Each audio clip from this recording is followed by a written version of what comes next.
Hello and welcome to our conversation about taking steps to improve equity, diversity, and inclusion in our places of work and our communities.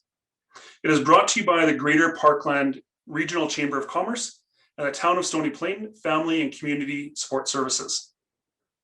Recently, we've heard lots of discussions and questions raised about how to properly address someone. For example, how to use pronouns. The conversation takes place between myself, Mike, Renata, and Ada of BadaB Consulting. At the end, we'll also take a moment to tell you about our recognition badges that help you take steps and demonstrate your commitment to equity, diversity, and inclusion. Now, let's get talking.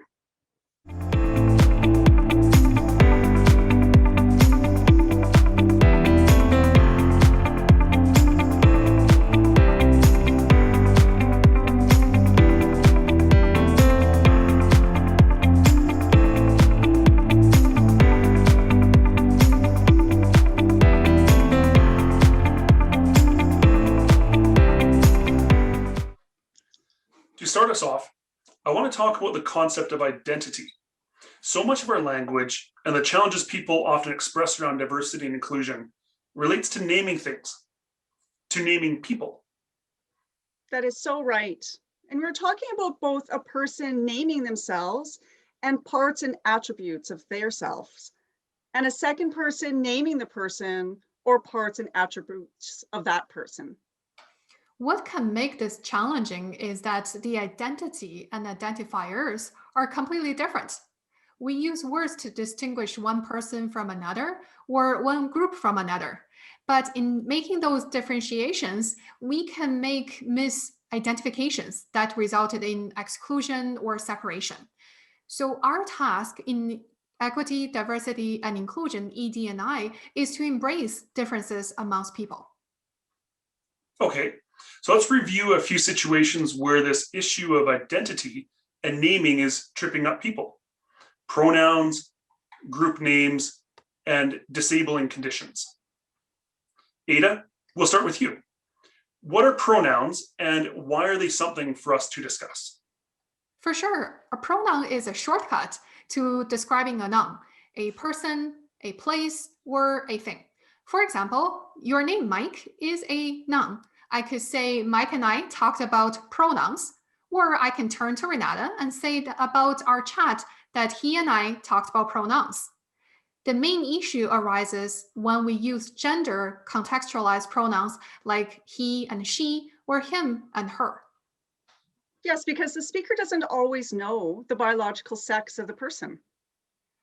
That's part of it, but biological sex is different than gender. And most frequently in conversation, we address social attributes of the person than biological nature of that person. So really, the pronoun is communicating a socially relevant attribute. The problem is that the speaker does not know or does not accurately apply the correct gender pronoun. There's a Johnny Cash song. It's called A Boy Named Sue. It was seen as funny when it came out because it speaks to a rough boy with a girl's name and that the dad named his son that way to toughen him up. But we're more aware now that many boys or men may not need or want to be tough and may want to be identified as Sue. It is our job to respect this. Unsupportive environments increase mental health challenges for persons with differing identities. We can all make things easier on people who identify differently from the norm. Right. And as some people express a gender identity that is different than biological sex identity, to them, it's the same thing as if you called a fork a knife. Sure, they're both utensils, but they're not the same. A similar issue arises when we discuss groups of people. Like, what is a proper term for people with dark skin or light skin? Or those indigenous to or coming from a given land, such as Latino or Latinx, or even simply a crowd in a room. In that case, I go with folks, not guys, because while guys is common, it's male-centric and not universal. I'm also aware there can be disagreement between people within a group as to the appropriate name for that group.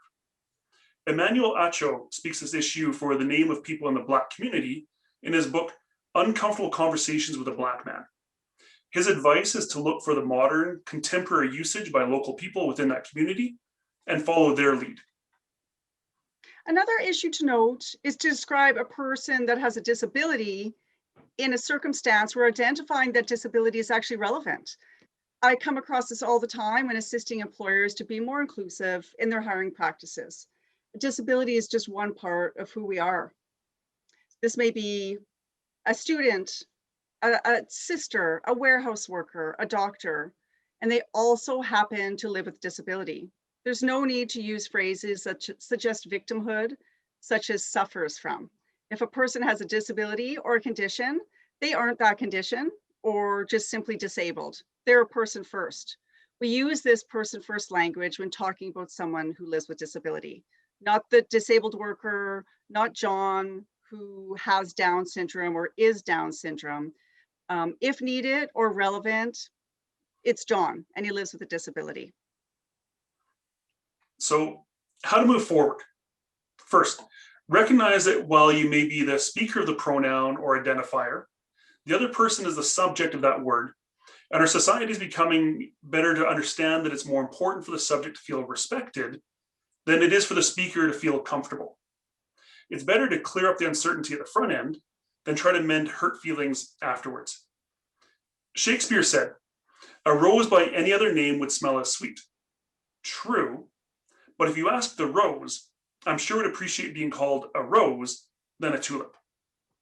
So, 2 simple things that you can do.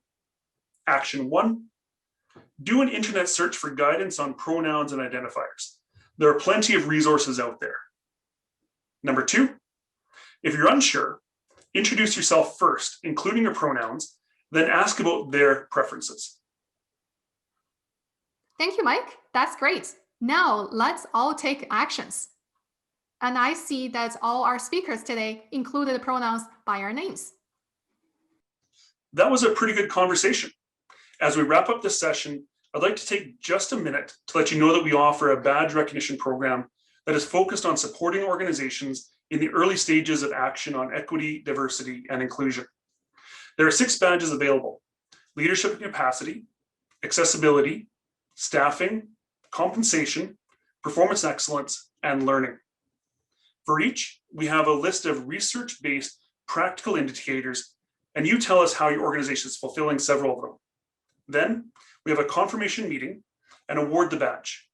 There's lots of flexibility built in, and the point is to inform and recognize your first steps on the journey of meaningful equity, diversity, and inclusion.